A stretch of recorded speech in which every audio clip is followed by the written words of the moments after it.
మన ప్రభువును రక్షకుడైన యేసుక్రీస్తు వారి యొక్క అతిశ్రేష్టమైన నామంలో గ్రేస్ఫుల్ మినిస్ట్రీస్ ద్వారా ఈ Race of Grace Audio Bible అనే కార్యక్రమాన్ని వింటున్నటువంటి మీ అందరికీ మా హృదయపూర్వకమైన వందనాలు తెలియజేస్తున్నాము. మరి ఈ వాక్యము ద్వారా చదువు రాని వాళ్ళు, చదవటానికి అనుకూలత లేని వాళ్ళు, మరి దేవుని వాక్యం ప్రతిరోజు వినుటకు మరి ఈ వాక్యం ఎంతగానో ఉపయోగపడుతుందని మేము విశ్వసిస్తూ అనేకులకు ఈ వాక్యము మరి చేరాలని మేము ఆశిస్తున్నాము. అందుకు మీరు కూడా ఈ యొక్క వాక్యాన్ని వింటూ అనేకులకు షేర్ చేసి లైక్ చేయండి, అనేకులకు ఈ వాక్యాన్ని అందించండి. 41వ రోజు సంఖ్యాకాండము 4వ అధ్యాయము. యెహోవా మోషే అహరోనులకు ఈలాగు సెలవిచ్చెను, నీవు లేవీలలో కహాతీయులను వారి వారి వంశముల చొప్పునను వారి వారి పితరుల కుటుంబముల చొప్పునను 30 ఏండ్లు మొదలుకొని 50 ఏండ్ల వరకు ప్రాయము కలిగి ప్రత్యక్షపు గుడారములో పనిచేయుటకు సేనగా చేరగల వారందరి సంఖ్యను వ్రాయించుము. అతి పరిశుద్ధమైన దాని విషయంలో ప్రత్యక్షపు గుడారమునందు కహాతీయులు చేయవలసిన సేవ ఏదనగా, దండు ప్రయాణమైనప్పుడు అహరోనును అతని కుమారులను లోపలికి వచ్చి అడ్డతెరను దించి దానితో సాక్ష్యపు మందసమును కప్పి దానిమీద సముద్రవత్సల చర్మమయమైన కప్పును వేసి దానిమీద అంతయు నీలవర్ణము గల బట్టను పరిచి దాని మోతకర్రలను దూర్చవలెను.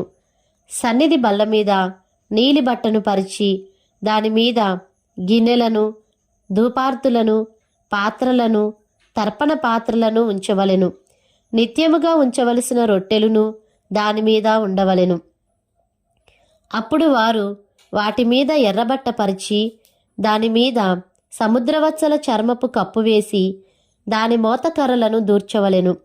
మరియు వారు నీలిబట్టను తీసుకొని దీపవృక్షమును, దాని ప్రదీపములను, దాని కత్తెరను, దాని కత్తెర చిప్పలను, దాని సేవలో వారు ఉపయోగపరచు సమస్త తైలపాత్రలను కప్పి దానిని దాని ఉపకరణములన్నిటినీ సముద్రవత్సల చర్మమయమైన కప్పులో పెట్టి దండె మీద ఉంచవలెను.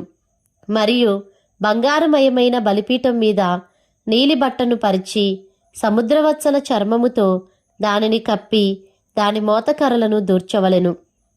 మరియు తాము పరిశుద్ధ స్థలంలో సేవ చేయు ఆ ఉపకరణములన్నిటినీ వారు తీసుకొని నీలిబట్టలో ఉంచి సముద్రవత్సల చర్మముతో కప్పి వాటిని దండె మీద పెట్టవలెను.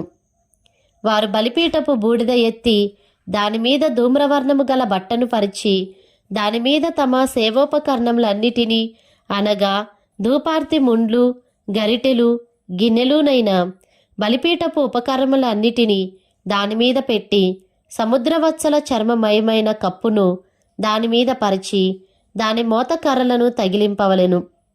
దండు ప్రయాణమైనప్పుడు అహరోనును అతని కుమారులను పరిశుద్ధ స్థలమును, పరిశుద్ధ స్థలము యొక్క ఉపకరణములన్నిటినీ కప్పుట ముగించిన తరువాత కహాతీయులు దాని మోయ రావలెను. అయితే వారు చావకయుండునట్లు పరిశుద్ధమైన దానిని ముట్టకూడదు. ఇవి ప్రత్యక్షపు గుడారములో కహాతీయుల భారము.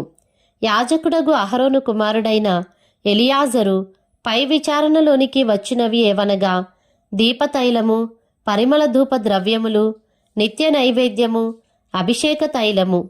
మందిరమంతటి పై విచారణ పరిశుద్ధ స్థలములోనేమి దాని ఉపకరణములలోనేమి దానిలోనున్న అంతటి పై విచారణలోనికి అతని భారము. మరియు యెహోవా మోషే అహరోనులకు ఈలాగు సెలవిచ్చెను, మీరు కహాతీయుల గోత్ర కుటుంబములను లేవీయులలో నుండి ప్రత్యేకింపకుడి.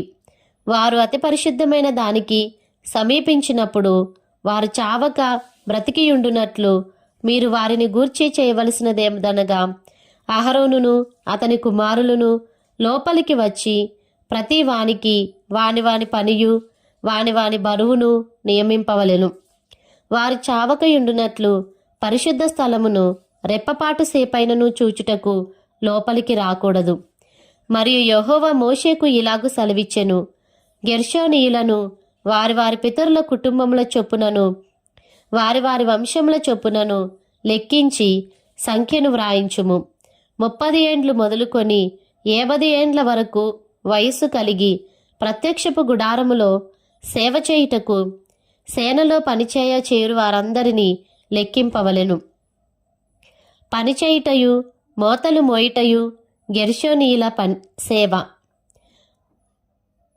వారు మందిరము యొక్క తెరలను, ప్రత్యక్షపు గుడారమును, దాని కప్పును, దాని పైనున్న సముద్రవత్సల చర్మమయమైన పైకప్పును, ప్రత్యక్షపు గుడారము యొక్క ద్వారపు తెరను, ప్రాకార తెరలను, మందిరము చుట్టూను, బలిపీఠము చుట్టూను ఉండు ప్రాకారపు గవిని ద్వారపు తెరలను, వాటి త్రాళ్లను, వాటి సేవా సంబంధమైన ఉపకరణములన్నిటినీ, వాటి కొరకు చేయబడినది యావత్తును మోయుచు పనిచేయుచు రావలెను. గెర్షోనీల పని అంతయు అనగా తాము మోయి వాటినన్నిటినీ చేయు పనినంతటినీ అహరోను యొక్కయు అతని కుమారుల యొక్కయు నోటిమాట చొప్పున జరుగవలెను. వారు జరుపు వాటినన్నిటినీ జాగ్రత్తగా చూచుకొనవలెనని వారికి ఆజ్ఞాపింపవలెను. ప్రత్యక్షపు గుడారములో గెర్షోనీల యొక్క పని ఇది. వారు పని చేయుచు యాజకుడగు అహరోను కుమారుడైన ఈతామారు చేతి క్రింద నుండవలెను. మెరారీయులను వారి వారి వంశముల చొప్పునను వారి వారి పితరుల కుటుంబముల చొప్పునను లెక్కింపవలెను.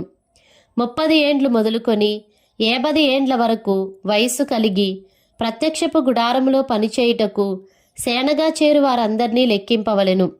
ప్రత్యక్షపు గుడారములో వారు చేయు పని అంతటి విషయంలో వారు మందిరపు పలకలను, దాని అడ్డకర్రలను, దాని స్తంభములను, దాని దిమ్మలను, దాని చుట్టూనున్న ప్రాకార స్తంభములను, వాటి దిమ్మలను, వాటి మేకులను, వాటి త్రాళ్లను, వాటి ఉపకరణములన్నిటినీ, వాటి సంబంధమైన పని అంతటికీ కావలసినవన్నిటినీ, వారు మోసి కాపాడవలసిన బరువులను, పేర్ల వరుసను లెక్కింపవలెను.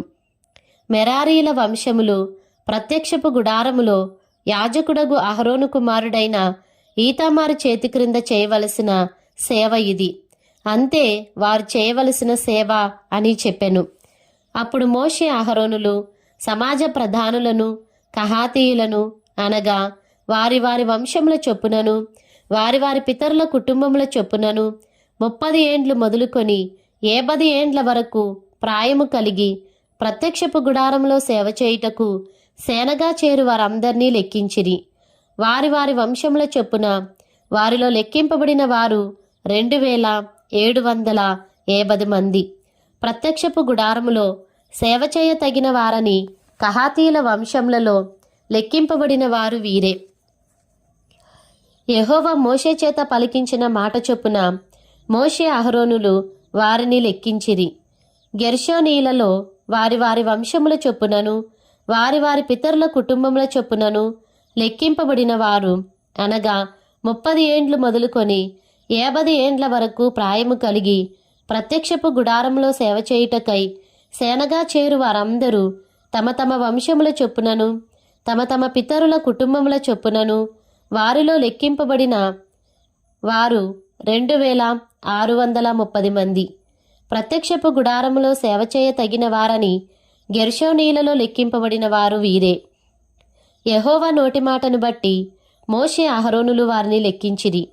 మెరారీల వంశములలో తమ తమ వంశముల చొప్పునను తమ తమ పితరుల కుటుంబముల చొప్పునను లెక్కింపబడిన వారు అనగా 30 ఏండ్లు మొదలుకొని 50 ఏండ్ల వరకు ప్రాయము కలిగి ప్రత్యక్షపు గుడారంలో సేవ చేయుటకు సేనగా చేరువారు అనగా తమ తమ వంశముల చొప్పున వారిలో లెక్కింపబడిన వారు 3200 మంది.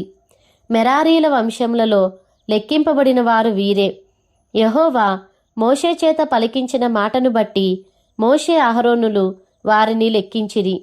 మోషే అహరోనులు ఇశ్రాయేలీల ప్రధానులను లెక్కించిన లేవీలలో 30 ఏండ్లు మొదలుకొని 50 ఏండ్ల వరకు ప్రాయము కలిగి తమ తమ వంశముల చొప్పునను తమ తమ పితరుల కుటుంబముల చొప్పునను లెక్కింపబడిన వారు అనగా ప్రత్యక్షపు గుడారములో సేవయు మోతయు జరిగించు నిమిత్తమై చేరువారందరూ అనగా వారిలో లెక్కింపబడిన వారు 8580 మంది. యెహోవా నోటి మాట చొప్పున మోషే చేత వారు లెక్కింపబడిరి. ప్రతివాడును తన తన సేవను బట్టియు తన తన మోతను బట్టియు యెహోవా మోషేకు ఆజ్ఞాపించినట్లు వారు అతని వలన లెక్కింపబడిరి. సంఖ్యాకాండము 5వ అధ్యాయము. మరియు యెహోవా మోషేకు ఇలాగు సెలవిచ్చెను, ప్రతి కుష్ఠరోగిని, స్రావము గల ప్రతివానిని, శవము ముట్టట వలన అపవిత్రుడైన ప్రతివానిని పాళెంలో నుండి వెలివేయవలెనని ఇశ్రాయేలీలకు ఆజ్ఞాపించుము. నేను నివసించుచుండు వారి పాళెమును వారు అపవిత్రపరచుకుండునట్లు మగవానినేనేమి ఆడుదానినేమి అందరినీ పంపివేయవలెను. వారిని ఆ పాళెము వెలుపలికి వెళ్ళగొట్టవలెను. ఇశ్రాయేలీలు అలాగు చేసిరి. పాళెము వెలుపలికి అట్టివారిని వెళ్ళగొట్టిరి. యెహోవా మోషేకు ఆజ్ఞాపించినట్లు ఇశ్రాయేలీలు చేసిరి. మరియు యెహోవా మోషేకు ఇలాగు సెలవిచ్చెను, నీవు ఇశ్రాయేలీలతో పురుషుడు గాని స్త్రీ గాని యెహోవా మీద తిరుగుబడి మనుషులు చేయు పాపములలో దేనినైనను చేసి అపరాధులగునప్పుడు వారు తాము చేసిన పాపమును ఒప్పుకొనవలెను.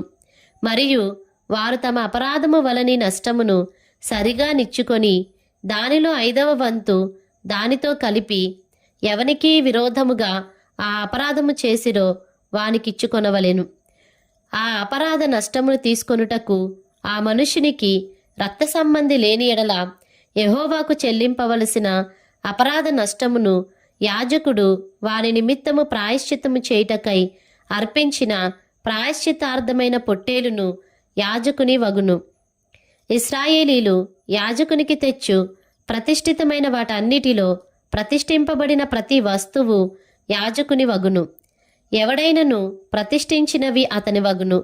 ఎవడైనను యాజకునికి ఏమైనను ఇచ్చిన ఎడల అది అతని దగునని చెప్పుము. యెహోవా మోషేకు ఇలాగు సెలవిచ్చెను, నీవు ఇశ్రాయేలీలతో ఇట్లనుము, ఒకని భార్య త్రోవ తప్పి వానికి ద్రోహము చేసిన ఎడల, అనగా వేరొకడు ఆమెతో వీర్యస్ఖలనముగా శయనించిన ఎడల, ఆమె భర్తకు ఆ సంగతి తెలియబడక వాని కనులకు మరుగయుండి ఆమె అపవిత్రపరచబడినదనుటకు సాక్ష్యము లేకపోయినను, ఆమె పట్టుబడకపోయినను, వాని మనస్సులో రోషము పుట్టి అపవిత్రపరచబడిన తన భార్య మీద కోపపడిన ఎడల, లేక వాని మనస్సులో రోషము పుట్టి అపవిత్రపరచబడని తన భార్య మీద కోపపడిన ఎడల, ఆ పురుషుడు యాజకుని యొద్దకు తన భార్యను తీసుకొని వచ్చి ఆమె విషయము తూమెడు యవలపిండిలో 10వ వంతును తేవలెను. వాడు దానిమీద తైలము పోయకూడదు, దానిమీద సాంబ్రాణి వేయకూడదు. ఏలైనగా అది రోష విషయమైన నైవేద్యము, అనగా దోషమును జ్ఞాపకము చేయుటకై జ్ఞాపకార్థమైన నైవేద్యము. అప్పుడు యాజకుడు ఆమెను దగ్గరకు తీసుకుని వచ్చి యెహోవా సన్నిధిని ఆమెను నిలవబెట్టవలెను. తరువాత యాజకుడు మంటికుండతో పరిశుద్ధమైన నీళ్లు తీసుకొనవలెను. మరియు యాజకుడు మందిరములో నేలనున్న ధూళి కొంచెం తీసుకొని ఆ నీళ్లలో వేయవలెను. తరువాత యాజకుడు యెహోవా సన్నిధిని ఆ స్త్రీని నిలవబెట్టి ఆ స్త్రీ తల ముసుకును తీసి రోష విషయమైన నైవేద్యమును, అనగా ఆ జ్ఞాపకార్థమైన నైవేద్యమును ఆమె చేతులలో ఉంచవలెను. శాపము పొందించు చేదు నీళ్లు యాజకుని చేతిలో ఉండవలెను. అప్పుడు యాజకుడు ఆ స్త్రీ చేత ప్రమాణము చేయించి ఆమెతో చెప్పవలసినదేమనగా, ఏ పురుషుడును నీతో శయనింపని ఎడల, నీవు నీ భర్తకు అధీనురాలవైనప్పుడు నీవు తప్పిపోయి అపవిత్రమైన కార్యము చేయకపోయిన ఎడలను శాపము కలుగజేయి చేదు నీళ్ల నుండి నిర్దోషివి కమ్ము. నీవు నీ భర్తకు అధీనురాలవైనప్పుడు నీవు త్రోవ తప్పి అపవిత్రపరచబడిన ఎడల, అనగా నీ భర్తకు మారుగా వేరొక పురుషుడు నీతో కూటమి చేసిన ఎడల, యెహోవా నీ నడుము పడునట్లును నీ కడుపు ఉబ్బునట్లును చేయుట వలన యెహోవా నీ జనుల మధ్యను నిన్ను శపథమునకును ప్రమాణమునకును ఆస్పదముగా చేయుగాక.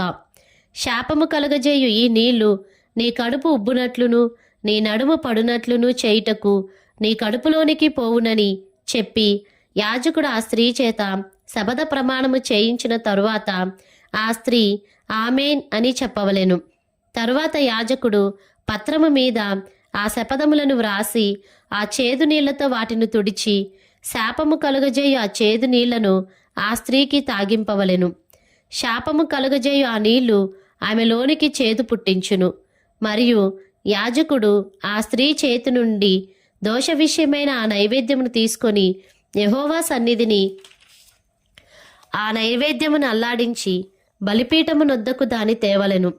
తరువాత యాజకుడు దానికి జ్ఞాపకార్థమైనదిగా ఆ నైవేద్యములో నుండి పిడికెడు తీసి బలిపీఠం మీద దాని దహించి ఆ నీళ్లు ఆ స్త్రీకి త్రాగింపవలెను.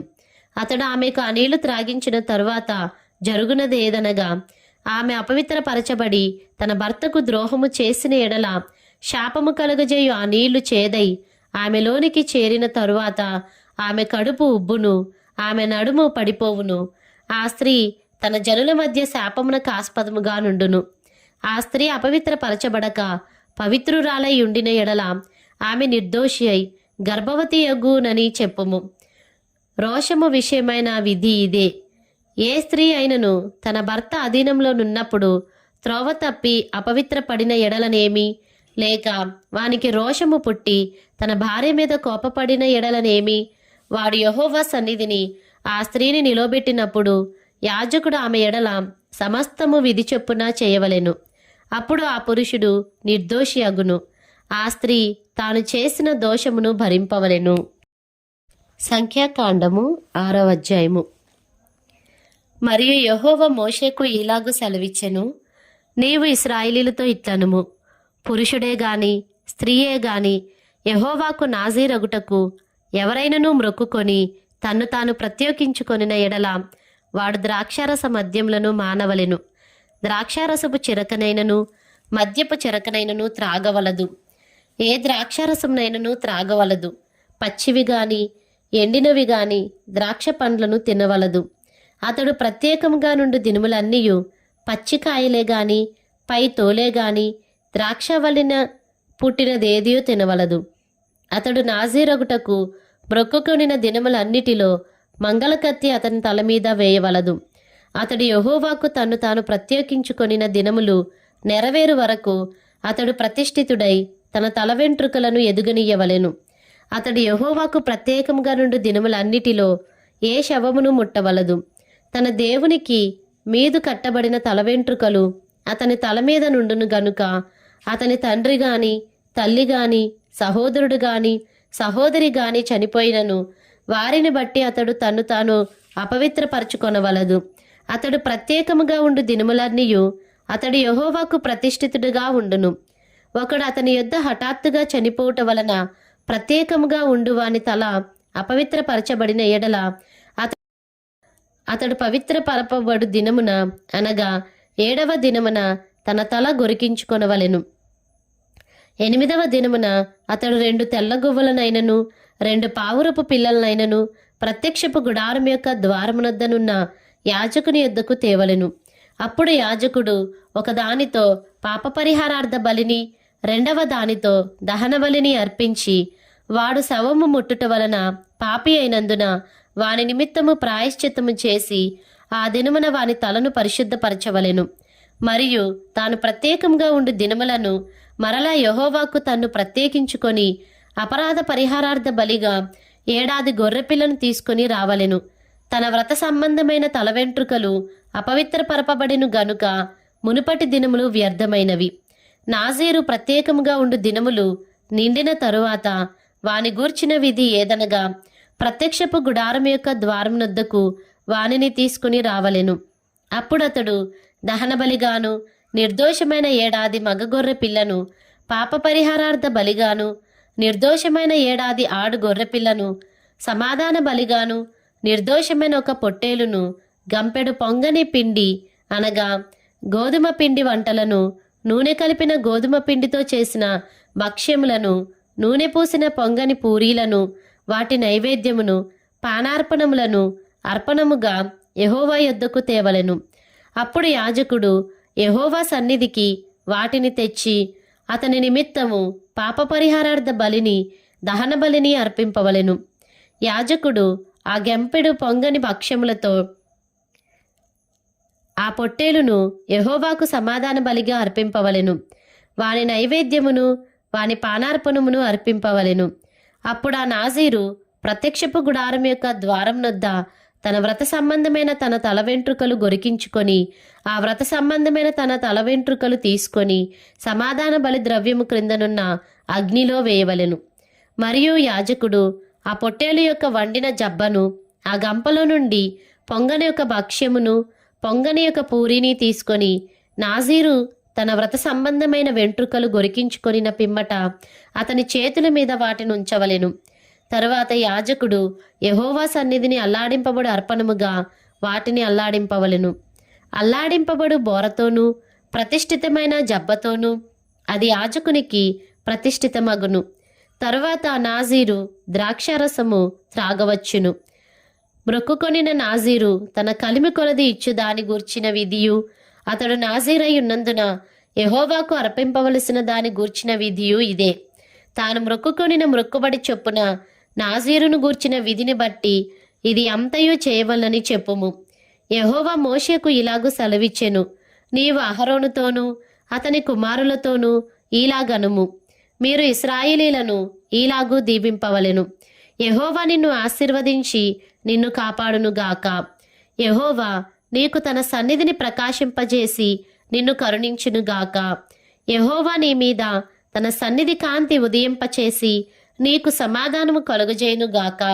అట్లు వారు ఇశ్రాయేలీల మీద నా నామమును ఉచ్చరించుట వలన నేను వారిని ఆశీర్వదించెదను.